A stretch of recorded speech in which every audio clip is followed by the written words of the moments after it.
Hello, everyone. Welcome to Let's Write Scripts. I'm Micah Crowdy, the head of writing at Arc Studio, the best screenwriting app in the world. And there is a link to check out Arc Studio in the description if you want to start writing your script for free. It really is a fantastic screenwriting app. It's what I use to write my scripts, and it's what's bringing you this awesome show that we're going to do today. So what is this show? Today, we're going to be doing 3 timed writing sprints where you can work on your script or other creative writing project or really other writing project, or maybe you're just at work and you want to hang out with some creative people. That's cool too. But we're going to be doing 3 timed writing sprints. And during those writing sprints, you can work on whatever it is that you're here to work on. We're all working on different projects and different points of those projects. So it's really just a time for you just like to dedicate to your creative work, to your creative mind, and just make progress on it. And then we take a break during the in between the sprints. And during those breaks, I like to answer your questions, your screenwriting questions.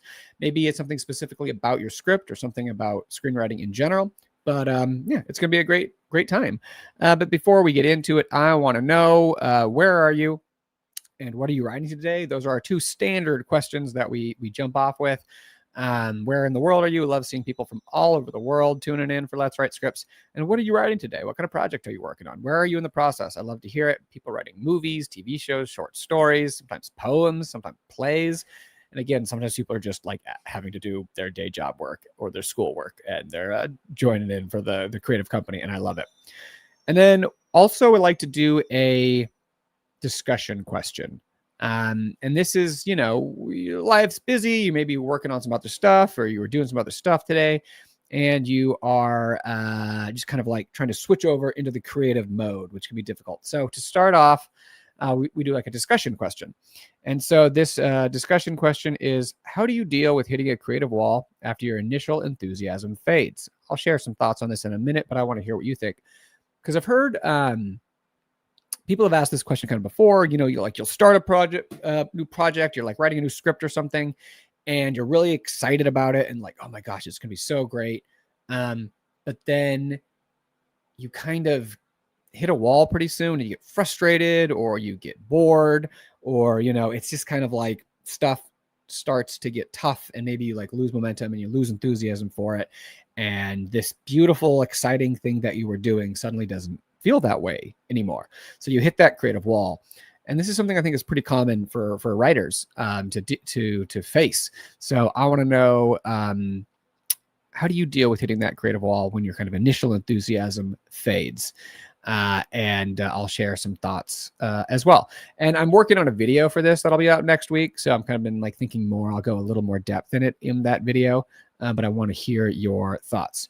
If you're feeling it, please like this video, hit subscribe, turn on all notifications. It's very helpful for the channel. And then, of course, during the second break, I'm going to show the sandwich of the week. Got a beautiful sandwich for y'all. Every week, if you're new, I show the sandwich of the week, and if you're kind of wondering exactly what that is, don't worry. Stick around to the second break, and we'll get into it.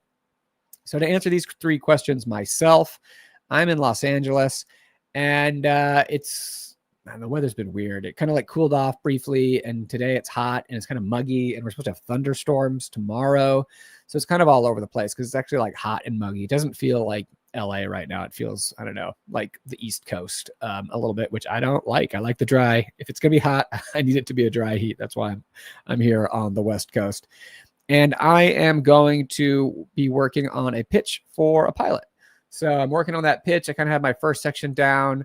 And I'm kind of be working a little bit on my season pitch, kind of like what's going to be happening in the first season. And I have some of it that I was looking over it earlier, and it's just a little kind of lacking specifics and like it's not telling a story as much as it needs to be. It's just kind of talking about people, what they're thinking, what they're feeling, but like it's not a coherent kind of engaging story, or as much as it should be. So that's what I'm going to be working on today.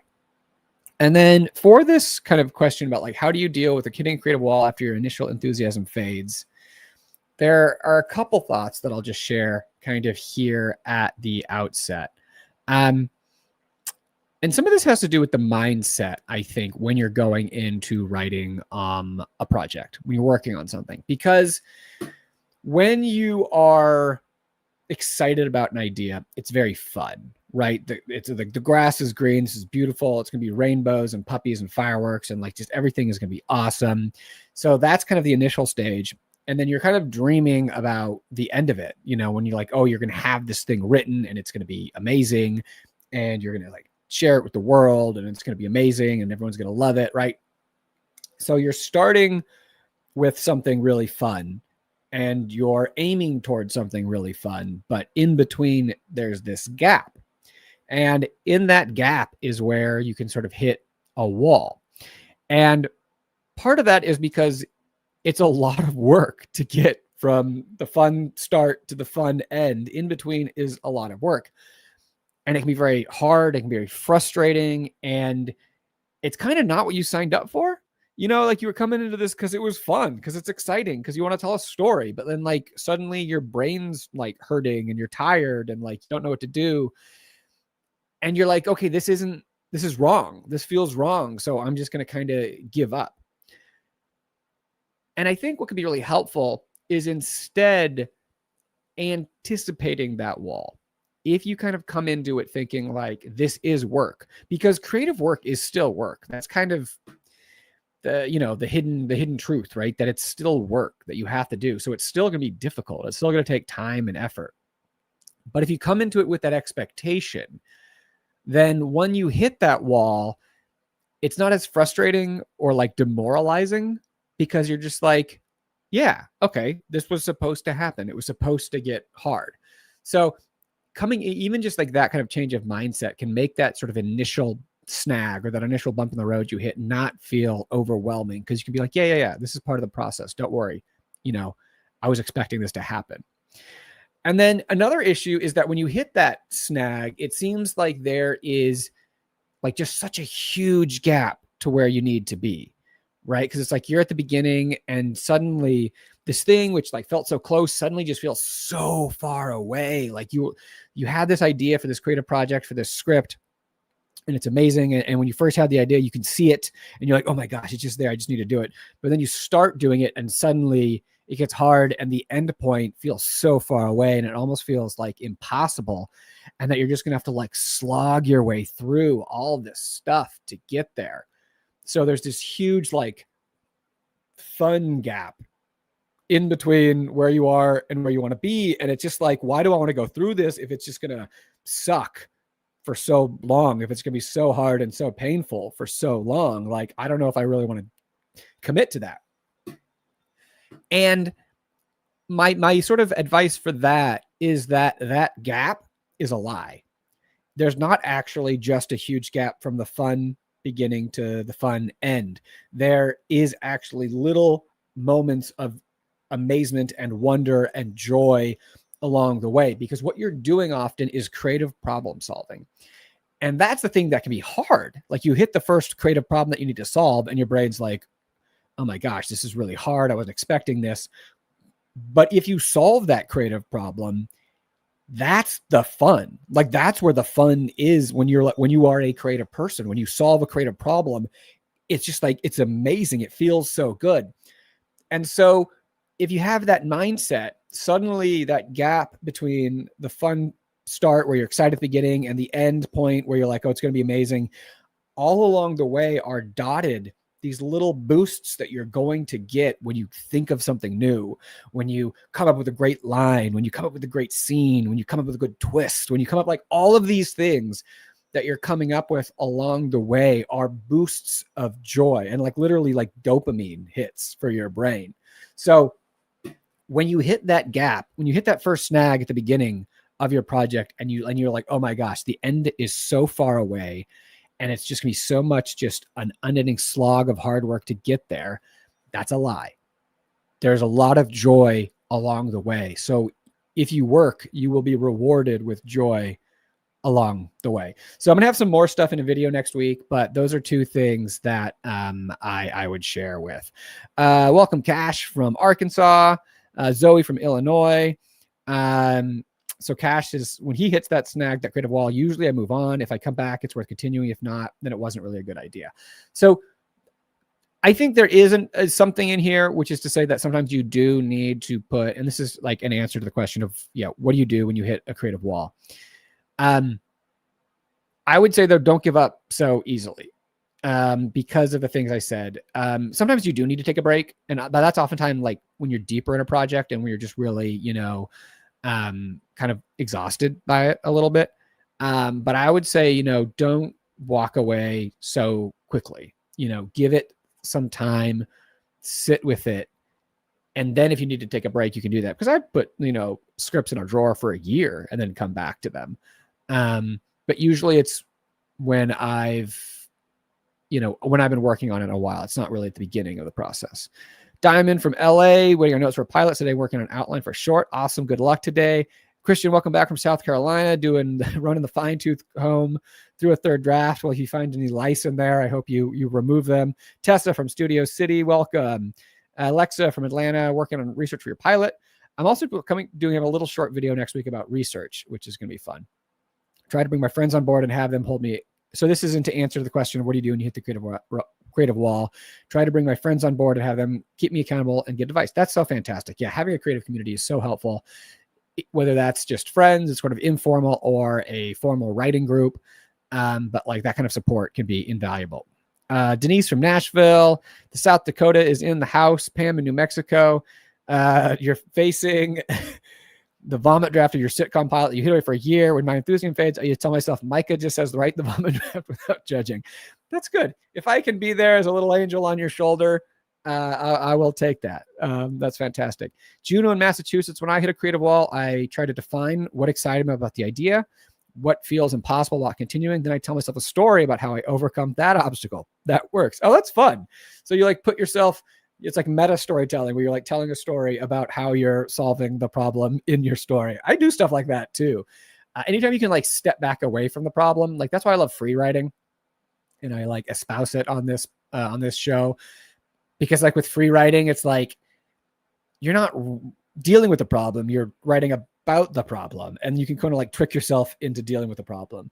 But I also love, defining what excited about the idea. If like you can hold on to that thing, that like shiny, beautiful, amazing, light that you're aiming towards, that'd be helpful. That's fantastic. And going on a walk. Yeah, that's always good. Like sometimes, like I was this weekend doing some writing, and I just kind of started doing some yard work in between. Like I had to do some pruning in the yard. Like we just have all these pine needles, and I had to was cleaning some of them up and some trimming this kind of bush tree thing that was overgrown, and just like doing something really helped, just like lopping some branches and picking some stuff up, and like, and doing a walk taking a walk can be very similar. So I love that. Kelly, welcome back from Kansas, working on a feature rewrite, trying to hang on to this film that plays out in my head versus what's on the page. Yeah, that's great. And sometimes if you just write down your sort of what your vision for it is, that could be helpful to come back to as a reference. Brian from Jacksonville spent some time researching the topic. That has me confused to deal with the walls when I am creating. Right, creative walls. Sorry, you're talking about the question I asked. Yeah. No, that's great. Researching the topic can be good. I also have like I mentioned earlier, I'm having a video kind of next week. It'll be a little short, just kind of on my approach to how I do research, but that can be good. Like attacking it from a new angle, bringing some new information can also be helpful. Christian, good question. We'll come back to that later. Justin, I think when you hit a creative wall, depending on your process, I like to go through my brainstorm doc and back to the ideas for my story that excite me and expand on them, gets the engine going. Yeah, that's really cool. I think it's similar to what someone else was saying earlier, but a little different. Yeah, going back to, because I do similar. I brainstorm, free write, whatever you want to call it. I do that a lot, and sometimes I will go back to that initial thing and be like, what was in here that I was so excited about at the beginning. And if you can kind of like find the thing at the core of it, sort of that guiding light, then that can be super helpful and kind of reignite the pilot light a little bit. So that's great, Justin. I love that. Awesome. All right. Well, I think we are going to have an awesome show today. We're going to do some writing. We're going to talk about writing. So now I've been talking too long. So we're going to get into the first writing sprint. We're going to do the warm-up sprint. So we start with a 15-minute writing sprint. And if you're new and you're like, what is this? What happens here? I'm going to put a timer up on the screen for 15 minutes. I'm going to be minimized and muted, just like, I'm going to shrink off to the side, play some just chill, vibey music. And during this time, just write, just work on your project, whatever it is.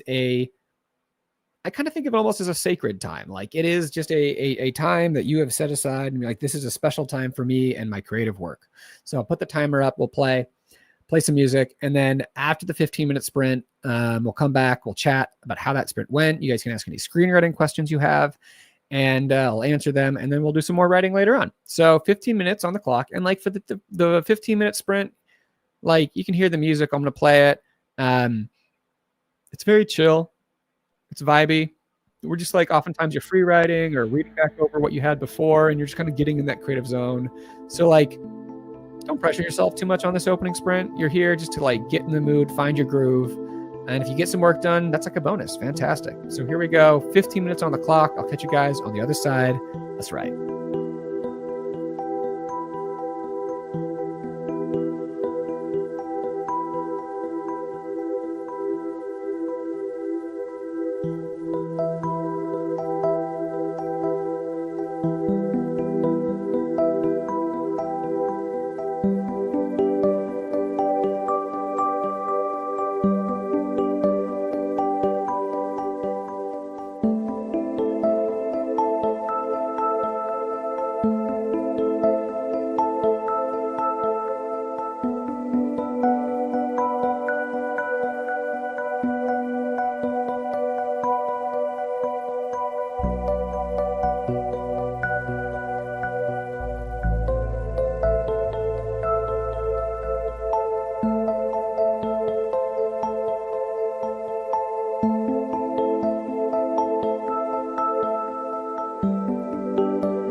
brings us to the end of the chill warm-up sprint, the 15-minute sprint that we will just gradually ease our way back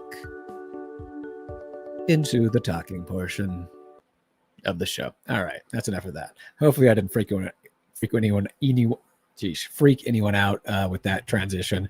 I know it can be a bit of a jump scare if I come in too hot after the 15-minute sprint. Welcome to Let's Write Scripts. If you joined during that break, this is Let's Write Scripts, as I just said, brought to you by Arc Studio screenwriting software, the best screenwriting software in the world, which you can use to start writing your script for free. And if you want to do that, there is a link in the description to check it out. If you did that sprint, I want to know, how did it go? Are the muses with us today? Are they blessing our fingertips or your fingertips? I know already about my own fingertips, but what about yours? Are you having a good start? Are you able to find your way kind of into your creative flow? Is the writing coming, or are the muses still late? Are they stuck in traffic somewhere and they haven't quite arrived in time for that first sprint? Let me know.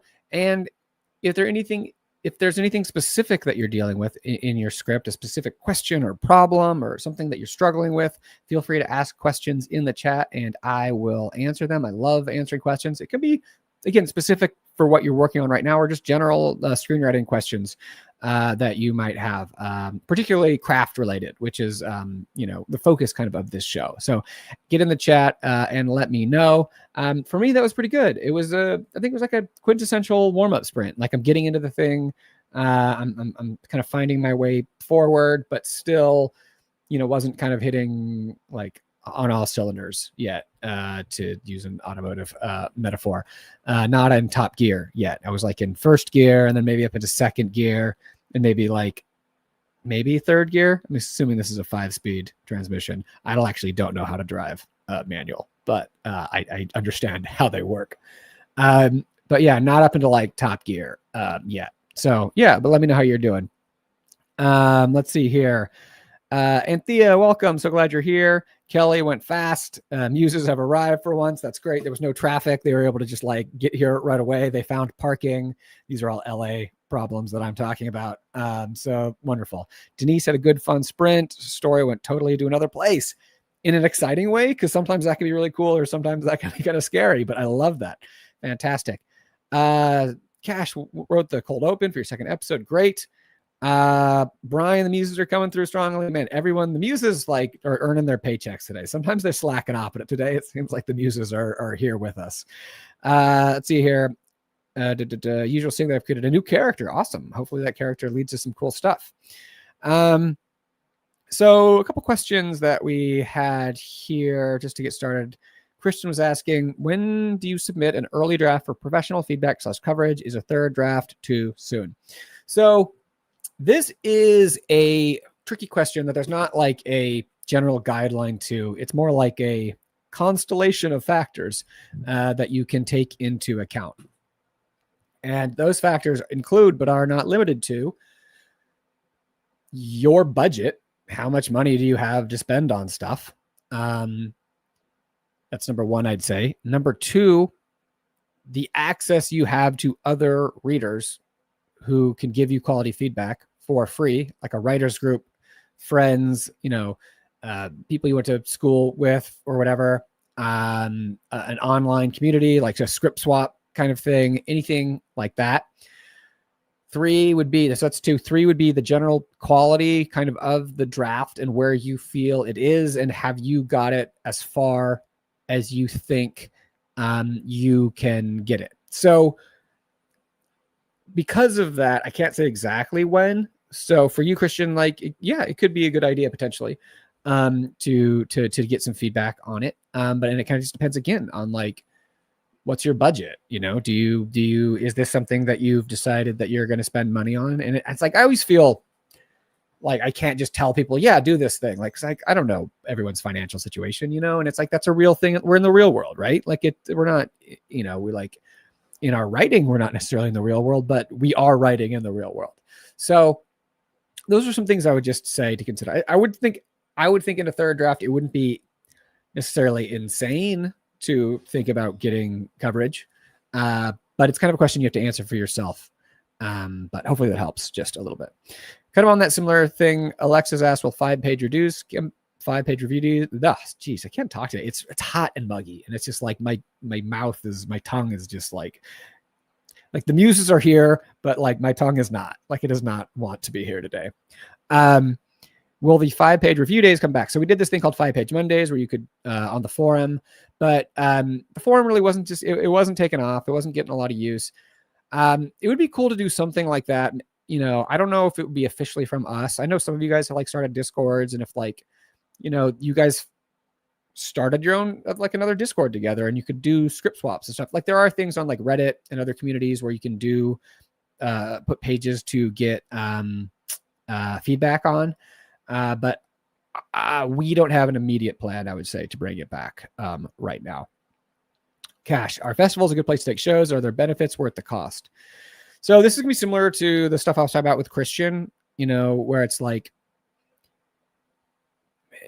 you know, it depends on everyone. Like, I mean, festivals can be, honestly, when I've talked to people about festivals, and it really depends on what it is, it's better for like meeting creative fellow creators that you could collaborate with than necessarily for like being discovered. But like, that's not nothing, you know, like meeting people, you might make something and you see someone else who made something really cool, or who was like an actor or a writer in something else, or like a director, and you dug their work and they liked your work, and now you work on something together. So there are benefits through these kind of creative communities outside of like being discovered. But like, I mean, you know, for anything, odds are low of like, oh, you're going to get discovered. And so like, is it worth the money? Is the benefits worth the cost? You know, someone with a little money, the answer to that is going to be different to someone with a lot of money. And I just want to be real, you know, about like where everyone's coming from. But like, it can be cool. It can be an experience. I've had a lot of friends who do a lot of short films. I've submitted and I've got into some some film festivals, and it was cool to get like a little laurel and stuff. But I didn't go to them, which means I kind of missed out on the biggest part of it. So for the friends I've talked to who've done a lot of festivals and stuff, it's like going to them and like meeting people is really the benefit that I've heard. So he got a quick question. When capitalizing important elements in a script, how to not overdo it? Some scripts capitalize mere words, and some capitalize entire sentences. This is a taste thing, really. I generally, you know, hold to the idea of less is more. Because you got to think about it, like the more you do it, the less impact each individual instance has, right? If everything is full of capitalizations, then the capitalization ceases to have any meaning. If there's only a couple things capitalized, then that draws the eye. So it really depends on like what you're kind of trying to do. It's just, you know, it is a tool to use. It is another sort of color on the palette. But I think that's the most helpful thing I can say, is that the more you do it, the less powerful each individual instance of it will be. And so have intention with it and sort of save it kind of for the moments that you really want to do. But like, I know some people, like I have a friend who's a horror writer who like, he basically only does it for a jump scare. And that's the only time he just won't capitalize anything else. And I'm not saying that's the way to do it, but like, that's how he likes to do it. I use capitalizations more than that, but I don't use a ton of them. And honestly, offhand, I don't even know how much. I would have to like look at my script like to even see how much I'm doing it, but less is more. I think it's good. Diamond found a scene where you had none. That's good. That's awesome. Honestly, that's my favorite part of writing. When you sit down to nothing and then you create something, that pure act of creation is just bliss. I love that. So Diamond, I'm so happy for you. Enjoy that feeling. Amateur question, but can you talk about the difference between dashes and ellipses? I need ways to show action and movement. So again, these are things where it's like, I can talk about my personal thing. For me, an ellipses is something trailing off, you know, and it kind of represents a bit of a pause, you know, so it's like, so what are we going to do? Well, maybe that'd be a question, but it's like, yeah, that'd be like a ... kind of a thing, you know? Whereas dashes generally are for me an abrupt kind of thing. Like it's an abrupt action, a cut, someone being cut off by something, just sort of a shift, but it's sort of like ellipse is sort of like a trailing off for me, and dashes are a sort of quick, abrupt kind of thing happening. So hopefully that helps. Yeah, Kelly, I just screened my short at Holly Shorts. It was so worth the cost solely for the connections I made. Yeah, so this is what I was saying, that like the value in festivals and stuff is making connections with fellow creative people. And that's awesome. Congrats on screening your short at Holly Shorts. That's awesome, Kelly. And I'm glad that that was worth it. So, Cash, that's kind of what I was trying to say a little bit. Great. Brandon, my first time here. Welcome. So glad you're here. How much focus do you give towards the passage of time between scenes? I'm wanting it to seem natural and not forced. Oh, that's a cool question. You know, generally it just comes from like the flow of the story, because the end of one scene generally launches you into the next scene, right? Like that's a thing. A scene starts. I would say also you can watch my video on writing better scenes. It's on this YouTube channel.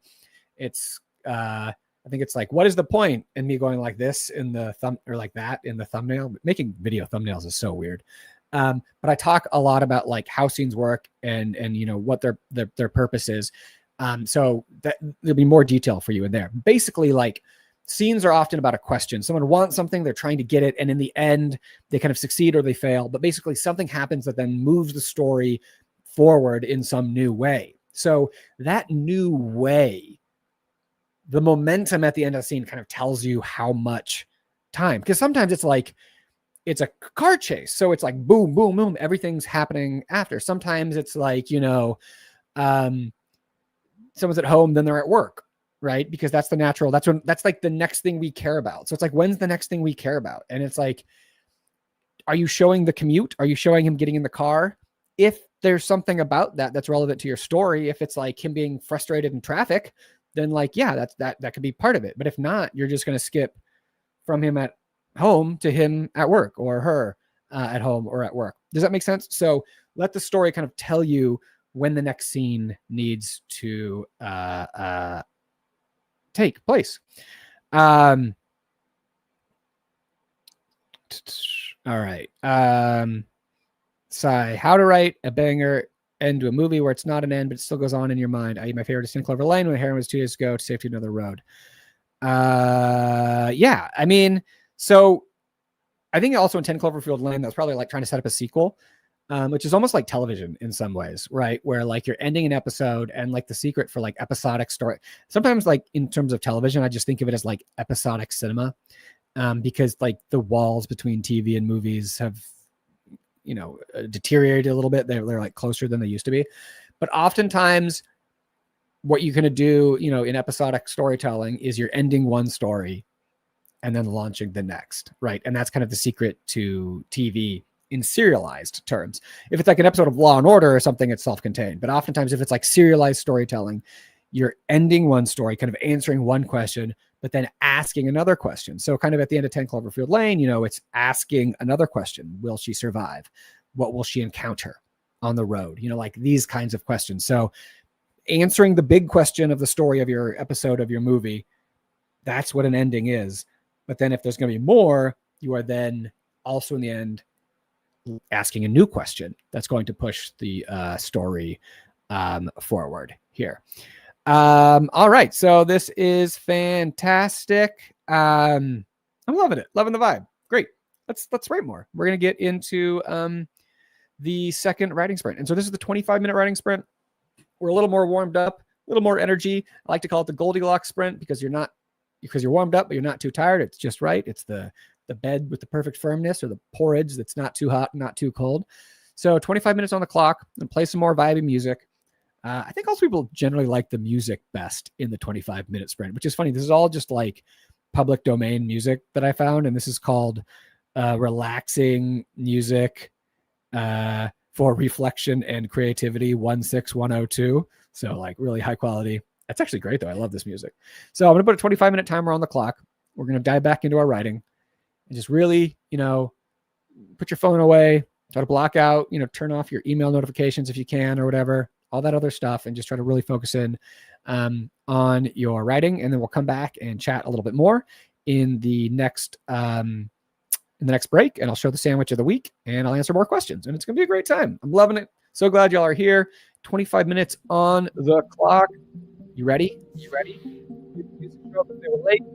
Good job.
brings us to the end of the 25-minute writing sprint, the Goldilocks sprint, the one where I am usually most productive and where I think most people are most productive.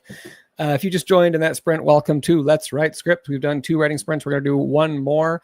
If you're doing that sprint, how did it go? Did the muses stick around or did they abandon you? Or if the muses were late, did they show up? Let me know how it went. And if you have any specific questions about screenwriting, maybe something that came up during that sprint, a problem you're facing, some issue you're dealing with, something you're trying to figure out, feel free to ask in the chat. I'd love to answer screenwriting questions, or it can be just kind of a general screenwriting question. And yeah, I'd love to answer that. That sprint went pretty well for me. Yeah, I was like getting in a groove. I kind of found a different way to approach a problem, which was fun, which actually turned out to be very helpful. Kind of breaking it down through different characters and kind of what each of their experiences is and kind of what they're going through. And yeah, just so it was a good sprint for me. So I am glad that I had it. Alexa had a thing here just to share, starting a script review Discord channel. Yeah, so like that'd be kind of like an unofficial one. I think that's kind of sounds cool. If y'all want to take that upon yourselves, that's cool. All right. Quick, just brief announcement. Next week we're doing Let's Write Scripts, and as normal, 1 p.m. Pacific, right here on the Arc Studio YouTube channel, and you can click the link in the description to RSVP for that. Also, in 2 weeks, we're gonna have a special guest, Brent Forrester, who was a former writer on The Office and The Simpsons and all sorts of amazing shows. He was a guest back in like April, I think, or February. He's going to be rejoining us. And so I love having guests on, and he's awesome, especially if you're interested in comedy. Like the man, that guy is a legend and just like so good. So I'm excited for that in 2 weeks. And then, yeah, going to show the sandwich of the week. And this is a beautiful breakfast sandwich that I made this weekend. And I have to say, it was quite amazing. We did the everything bagel with some avocado, some greens, turkey bacon, and sort of turkey 2 ways. It was turkey bacon and like a fried lunch meat. So I sort of in the pan did an egg, melted cheese with some lunch meat, and cooked that up and put it on the bagel. Mayo on there. Maybe there was some mustard on there. I can't remember exactly. But this was such a beautiful, delicious sandwich. And it's nice to switch up the bagel and do the breakfast sandwich after, I usually do the classic sort of lunch sandwich. And so, yeah, this is the sandwich of the week, and it was delicious. And if you're new and wondering like why I'm showing that, every week I just show the best looking sandwich that I made that week, or the most delicious one. We're a pro sandwich community here. We love it. I love it. And so, yeah, that's great. Some stuff. People love Brent. Brent is great. Juno, I took Brent's class after he was a guest here. He's so great. Awesome. Yeah. So some testimonials for showing up for Brent's class in a couple of weeks. And thank you. This is just like a solid sandwich. It also just like it frames very well, I think. Like it's like a kind of a square composition. So I dig it. Kelly, I never thought last sprint that we're all being brainwashed by the music. This was during the first sprint, which I love. Yeah, you've come across my secret agenda. This is actually a mass mind control experiment on Let's Write Scripts using this music to bend you to my will and create my own little screenwriting army to take over Hollywood. So you have stumbled across my plan there, Kelly. It was a scrumptious sandwich. Thank you so much. So that was the sandwich of the week. No more questions, guys. Feel like y'all, I don't know, you're feeling it. Nothing. You're good. Everyone's good. If you do have any questions, get in there and love it. But yes, no, that bagel is no joke. I get everything bagels with a topping. Seems like they're not sure they want to be involved at all. And this is serious. No, this is like, yeah, this is the everything bagel. You can even just see it like on the plate, just like, it was like couldn't even contain the everythingness of it. But it is great. Awesome. All right. So I think then we're going to get into the last writing sprint, which is good because it's hot and like humid and I'm starting to fade. So I think we're going to jump into the last writing sprint. Hope to see y'all last week. Hold on one second. It's always got a question. All right.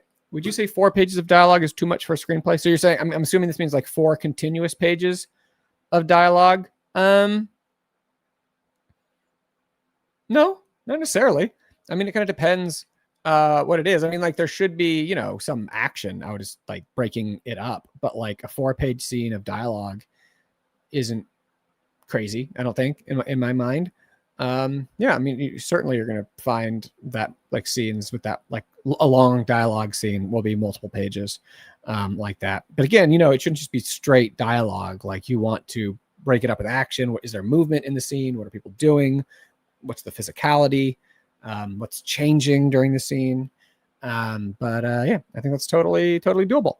All right, now we're going to do the last writing sprint. So we're going to end, because we're already at 2:17, we're going to end with the 15-minute sprint again.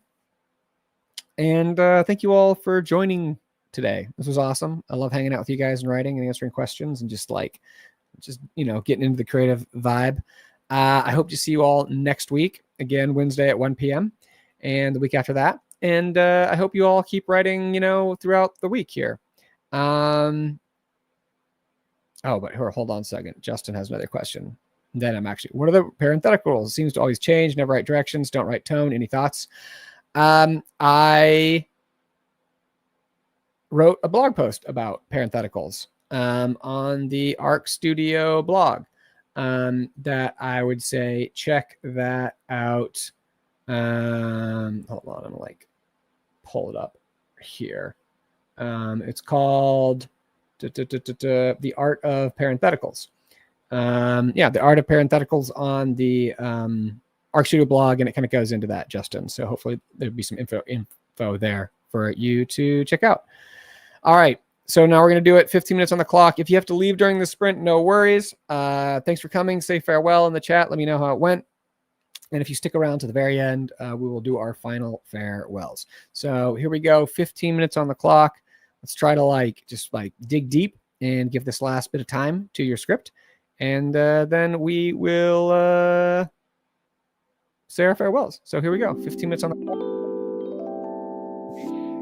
I feel like Mr. Rogers kind of with this music right now. It's like a beautiful day in the script writing neighborhood. All right, here we go.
All right. And that brings us to the end of Let's Write Scripts for Wednesday, September 17th on this hot, muggy day for me in Southern California. Hopefully, maybe the weather was better for you. I feel like it's cooled down some places, but not here.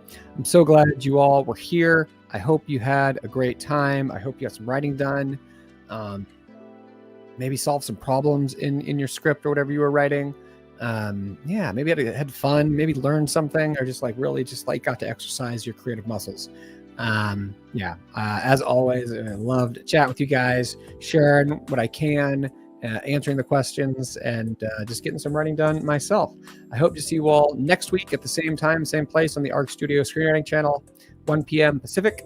And until then, be kind to yourselves, and happy writing, everybody. Keep writing. See you soon.